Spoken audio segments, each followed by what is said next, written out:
noite a todos. Boa noite. Casa cheia, né? Que coisa boa. É uma grande alegria estarmos todos juntos aqui nesse sábado abençoado por Deus, concedido a nós como mais um dia, mais uma oportunidade para que a gente possa buscar nosso progresso, não é? E nós estamos aqui juntos, todos reunidos na casa de Jesus, não é? Então vamos agora nos reunirmos em pensamento, vontade, desejo do bem, para orarmos e pedirmos aos amigos espirituais para que estejam conosco. Vamos relaxar na cadeira, confortavelmente, respirar profundamente, pedir ao Pai que nos ilumine, que nos envolva com suas bênçãos de luz.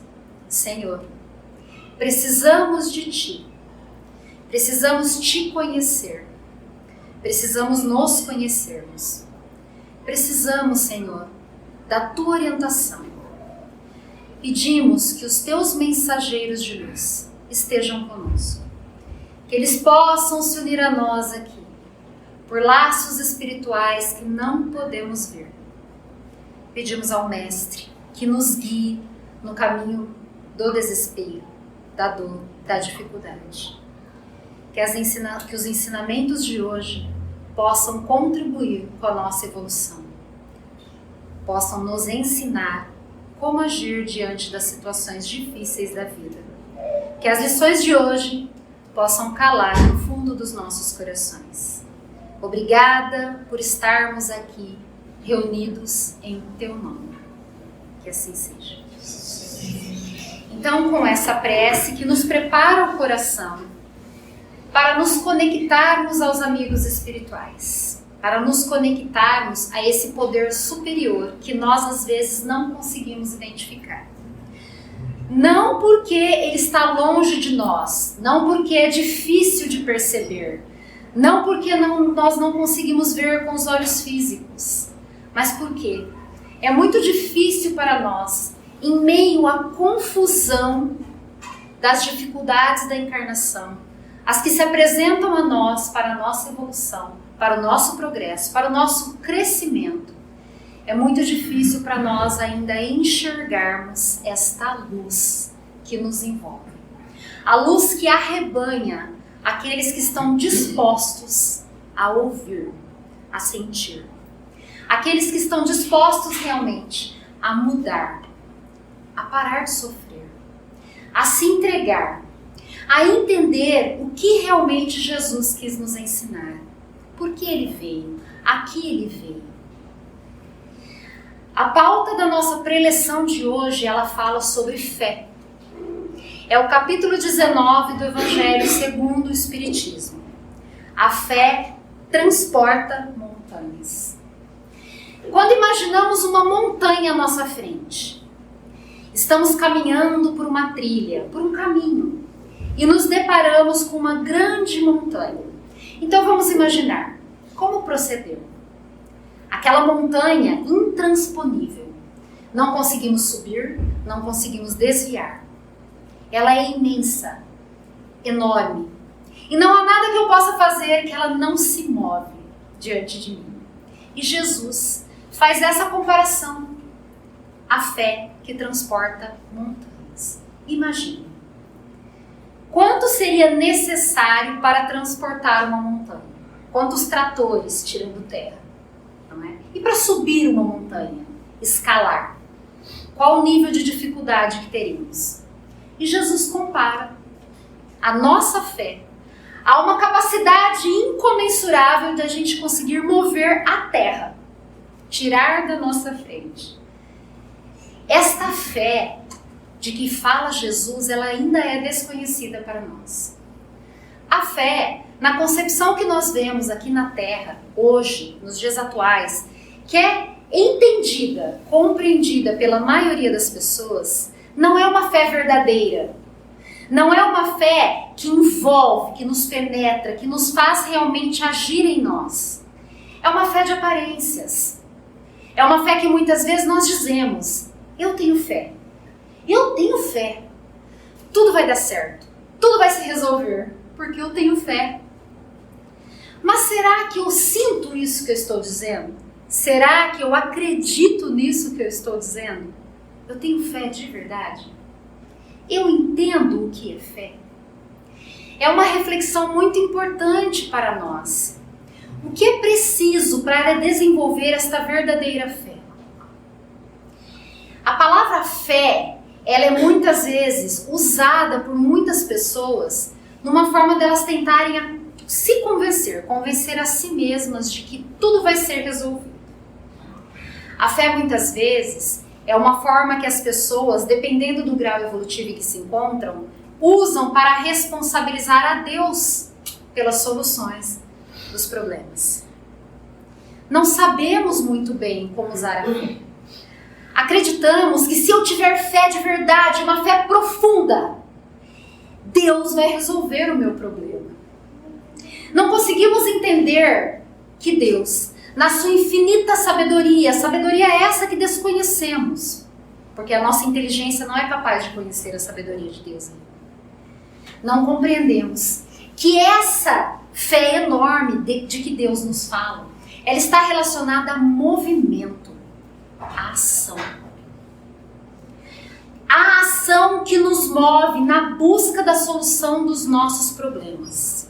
Ter fé não é deixar para Deus a solução da minha dor, da minha dificuldade, do meu problema. Não é pedir a Deus que mova as montanhas porque eu tenho fé. É buscar as soluções. Porque quando eu tenho fé de verdade, há uma clareza na minha frente. A minha concepção de mundo, ela muda. Porque eu compreendo o que é fé. Eu compreendo que fé não é crer apenas. Não é acreditar que Deus existe. Não é dizer, fé, eu tenho fé. É realmente ter a certeza. A certeza absoluta e segura de que, se eu tiver fé, eu vou encontrar uma solução para aquilo que me aflige.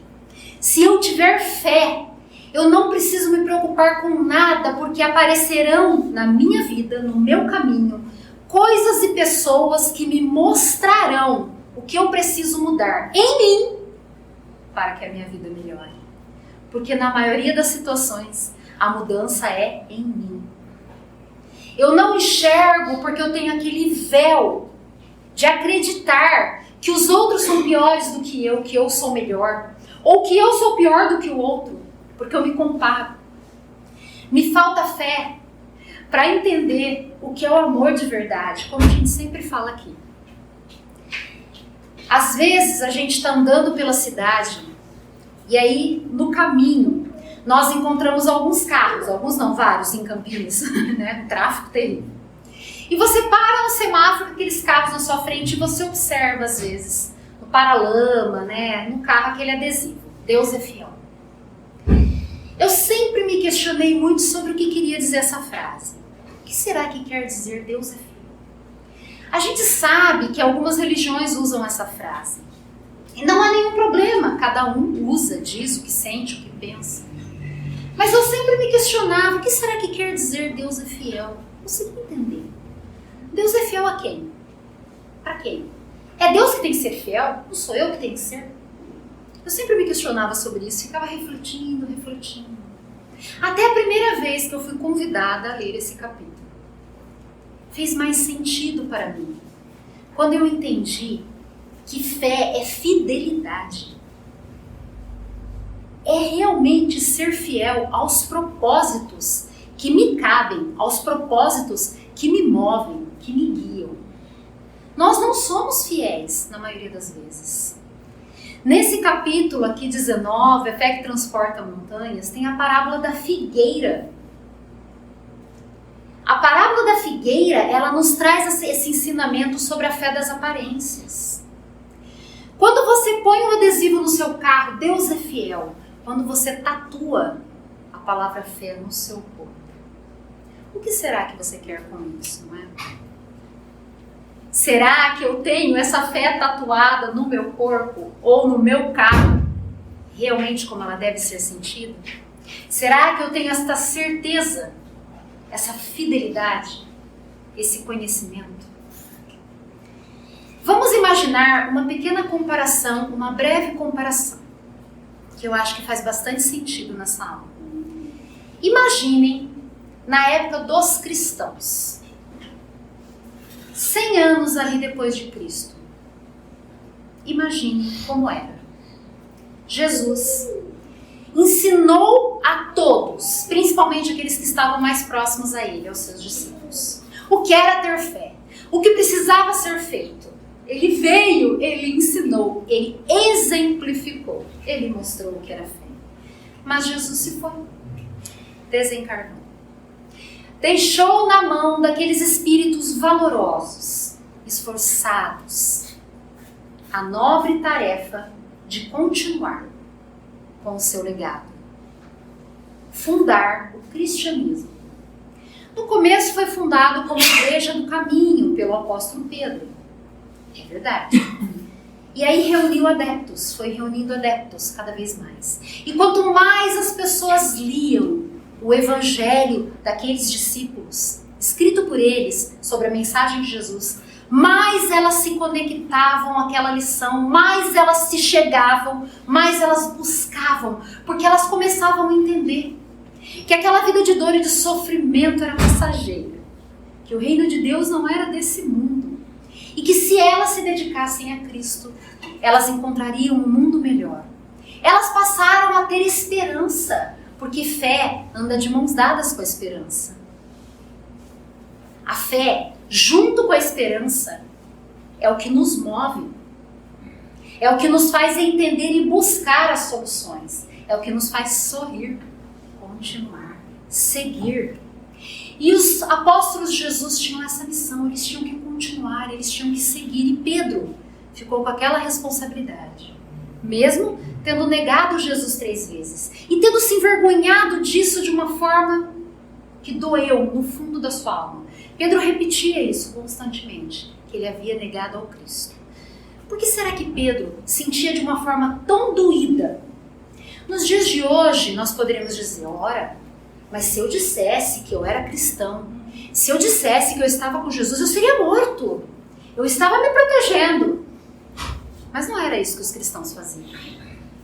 Porque para eles era impossível separar o verbo da ação. Eu precisava deixar junto o sentimento com o verbo. Se eu sinto, eu falo. Para os cristãos valorosos, verdadeiros, aqueles que tinham a fé pura e sincera que nós devemos buscar e conquistar, era impossível separar o pensar, sentir, agir, falar. Eles não conseguiam. Porque era como se eles se traíssem, e se eles se traíssem, nada mais fazia sentido. Eles não podiam negar a Cristo.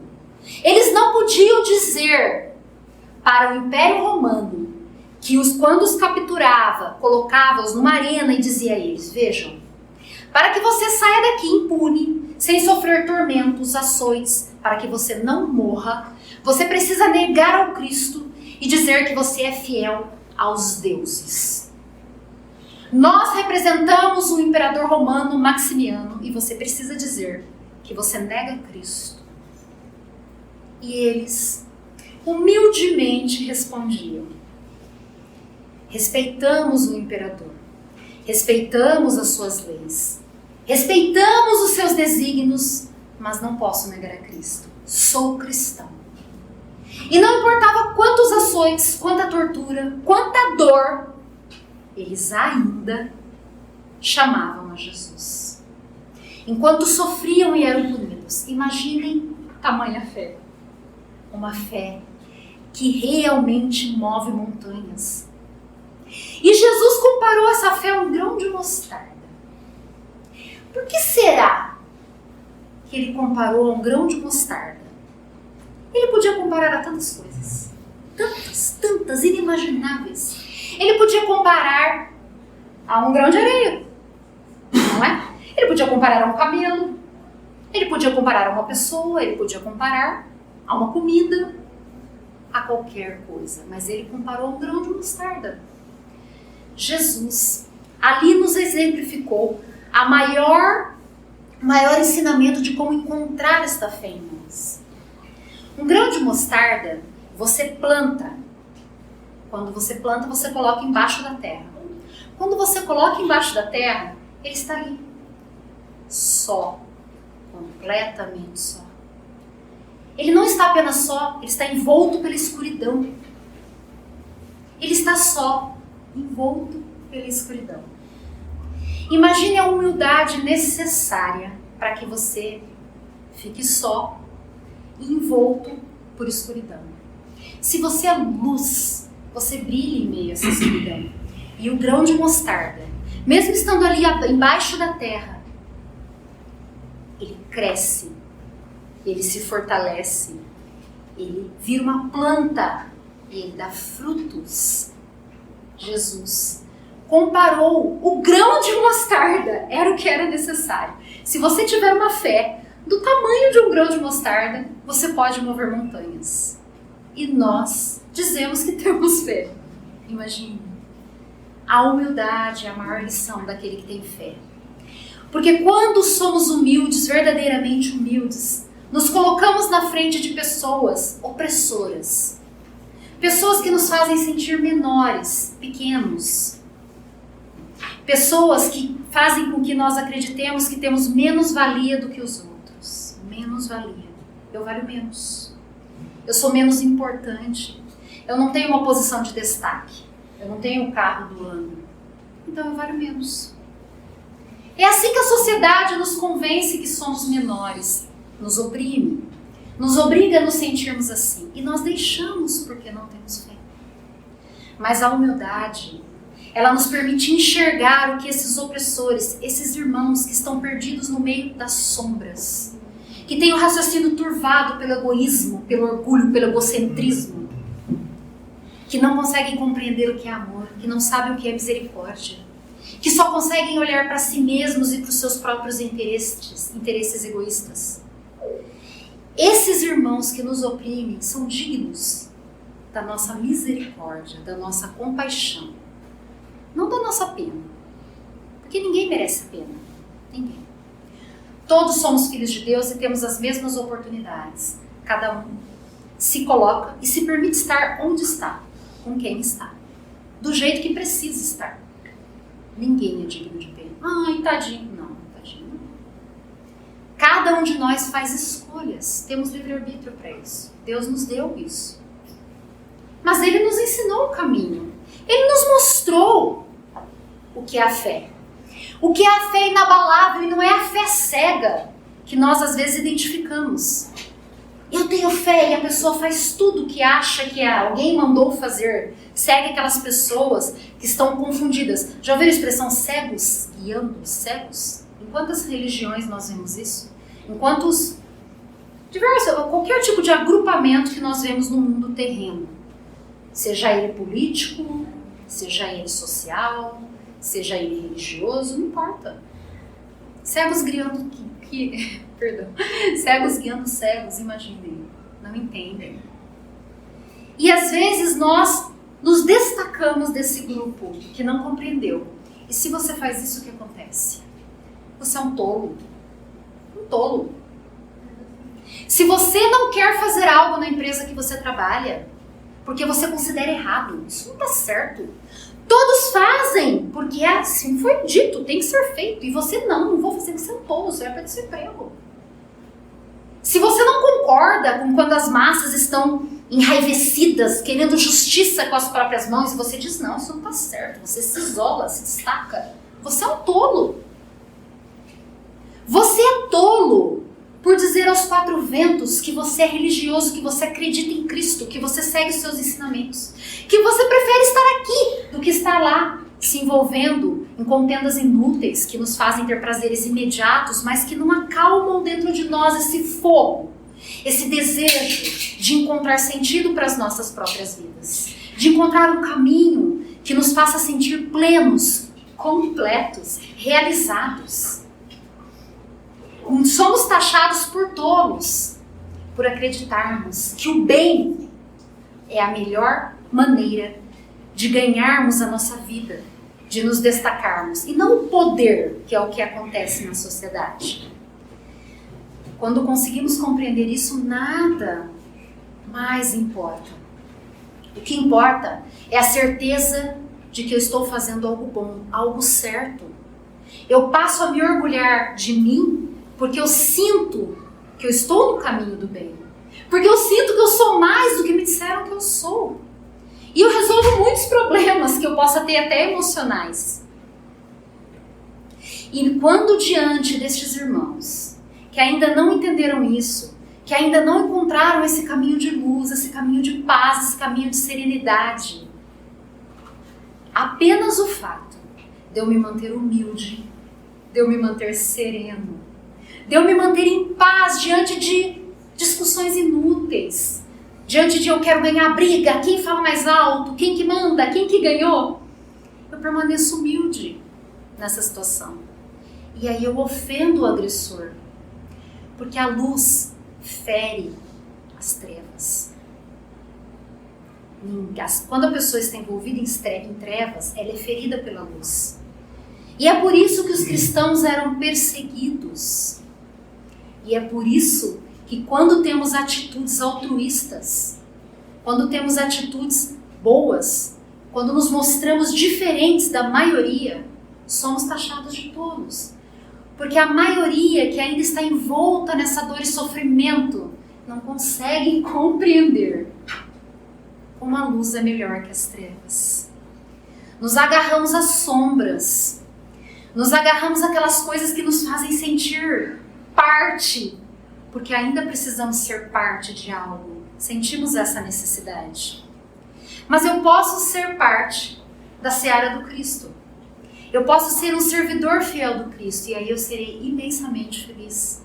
Eu serei sim alguém que inspira apenas por ser quem é, não porque quer ir lá fazer uma palestra, mostrar que sabe algo e com isso atrai um monte de gente. Não porque eu quero ter a admiração e o reconhecimento de ninguém, mas porque eu sei dentro de mim o quanto isso me faz bem. É assim que eu busco essa fé verdadeira. Não a fé dos palcos. Não a fé que alguém disse, que alguém tatuou, que alguém escreveu. E nada contra quem faz isso. As pessoas são livres de fazer o que quiser. O que devemos questionar é se aquela pessoa realmente entende o que é. E como eu posso ajudá-la, se for o caso. Ou eu sigo o meu caminho. Então essa fé que move montanhas, mesmo que seja de um tamanho de um grão de mostarda, é uma fé incomparável e muito difícil de se encontrar. É uma fé que realmente traduz uma força, uma confiança, uma serenidade. A fé, ela é sempre muito sincera. Quantas vezes podemos ser sinceros, não é? Às vezes somos colocados em situações em que a sinceridade pode nos custar o nosso emprego, por exemplo, o nosso ganha-pão. Então nos escondemos, é muito difícil. Não é? Mas a fé, ela é calma, ela é transparente. Ela dá aquela segurança, ela dá aquela certeza. E quando você sente isso, você começa a mudar o seu campo de energia, o seu campo energético ao seu redor. Você muda, sem perceber, porque quem muda o seu campo energético ao seu redor são os seus pensamentos. Se seus pensamentos são sempre bons, positivos, de coragem, de fé, de alegria, o seu campo vai estar cheio de energia positiva. Se eles são de dor e tristeza, penúria, miséria, insatisfação, raiva, sentimentos ruins, ele está negativo. Quando você consegue ter fé verdadeira para não se importar com coisas pequenas e para correr atrás, sim, de ajudar a quem precisa, porque isso é o que o Mestre nos ensinou. O seu campo vibratório ele fica positivo e o seu magnetismo muda você e quem está com você. É quando as pessoas sentem em você essa luz que elas não conseguem explicar. É quando você está sorrindo e bem, mesmo nas situações de descontrole, de dor, de desespero. É quando você é aquela palavra amiga que chega perto de alguém que está em grande sofrimento e você acalma aquela pessoa, o coração daquela pessoa. É a fé verdadeira. E esse magnetismo pode te permitir no futuro curar, ajudar pessoas de verdade? Talvez. Quero crer que sim. Talvez vocês, em algum momento das suas vidas, tenham dito para alguém alguma coisa que vocês disseram naturalmente. Uma palavra de apoio, uma palavra de carinho, qualquer coisa, mais singela e simples que possa ser. E depois de um tempo essa pessoa chegou para você e disse: você não faz ideia como aquilo que você me disse me ajudou. Porque às vezes uma simples palavra, um simples ouvir é o suficiente. Quando Jesus nos pediu para ter fé, Ele não queria que fizéssemos grandes feitos. Ele não queria que saíssemos curando as pessoas como os seus apóstolos faziam. Ele queria que a mudança ocorresse primeiro em nós, essa transformação, esta reforma íntima que o Espiritismo nos ensina, que é dura e penosa. Porque quanto mais você se reformar, quanto mais você buscar a luz, quanto mais você tentar encontrar em você essa pessoa melhor que você sabe que você quer ser, mais dificuldades vão aparecer. Aí você vai dizer: quanto mais eu rezo, não tem aquela expressão? Mas sabe por quê? Porque a única forma de você progredir, a única forma de você crescer, a única forma de você sim ser perfeito como Jesus é com as dificuldades que se apresentam. É só com elas que você consegue isso. Porque se você passa por algumas dificuldades, consegue vencer esses obstáculos, move as montanhas, e aí você se acomoda, fica lá sossegadão, e aí? Você parou? Estacionou? Não. O objetivo é evolução e perfeição, sedes perfeitos. Foi isso que Jesus nos disse. Sedes perfeitos. E aí? Então vai aparecer mais algumas coisas, porque eu vou aprender de novo e aprender mais, e mais, e mais. Por isso Sócrates disse: só sei que nada sei. A gente acha que a gente sabe alguma coisa, a gente não sabe nada. E aí acontece alguma coisa e você fala: olha isso, não imaginava. Pois é. E aí você passa por uma imensa dificuldade e você vence. E você sai com aquela satisfação de dever cumprido. Você conseguiu vencer a dificuldade e se transformar. E aí você olha para trás e fala: olha o que eu fiz. Olha o que eu consegui. Olha o que eu construí. Olha onde eu estou. Imagina se não acontecessem as dificuldades. A fé faz você ser mais. Faz você saber que todos nós, espíritos aqui encarnados na Terra, fomos criados simples e ignorantes, iguais. Que todos nós temos o mesmo direito e dever de crescermos, de mudarmos, de progredirmos, de evoluirmos. E aqueles que crescem mais do que outros, crescem por seu próprio esforço, por acreditar que podem, pela fé que têm em seus corações. Aqueles que ficam estacionados e se vitimizam, estão atrapalhando o seu próprio progresso e de alguns que estão ao seu redor. Mas estão lá, teimando, sofrendo. Quando despertarem para os ensinamentos de Jesus, quando entenderem que são pequenos e que precisam crescer muito para ser um dia como Cristo, poderão ver um caminho de luz, poderão ter a visão aberta à luz, poderão sentir a presença dos amigos espirituais. Se recolham em oração, se posicionem numa posição de não sei nada, Pai. E quanto mais eu estudo, quanto mais eu aprendo, quanto mais eu trabalho pelo bem da humanidade, mais eu vejo o quanto eu preciso aprender. Mais eu vejo o quanto eu preciso aprender. E aí, eu poderei entender o meu propósito. Porque pessoas que não entendem seu propósito vivem na escuridão, na dor. Mas quando você entende, você consegue realmente ser verdadeiramente feliz. Porque todos nós acreditamos que Jesus era infeliz, que Maria era uma sofredora, mas eles não eram. Eles eram espíritos iluminados. Vocês acham que espíritos iluminados são infelizes? Eles são felizes. A felicidade que irradia, que incomoda, é ela que queremos ter em nós. Então tenhamos fé. Tenhamos fé que ninguém é melhor do que eu não sou melhor que ninguém, eu sou um ser. encarnado na Terra com uma grande oportunidade de mudança. Que posso ser alguém que vou ajudar muitas pessoas e não me orgulharei por isso, mas saberei que estou fazendo aquilo que Jesus espera de mim. Então tenhamos fé e sejamos imensamente felizes. E agora vamos nos recolher para a nossa oração de encerramento. Pedimos a Deus que nos envolva na sua luz, que nos permita sentir esta conexão com os amigos espirituais, porque sabemos que eles estão aqui conosco, entendemos que precisamos nos colocar à disposição, uma posição de humildade para sentirmos a sua presença. Te pedimos, Pai, nos ilumine, nos fortaleça, nos permita encontrar o meio para desenvolvermos em nós esta fé inabalável, fé raciocinada, mas esta fé que vai me auxiliar e a todos que amo no progresso, na evolução. Obrigada, Jesus, que assim seja.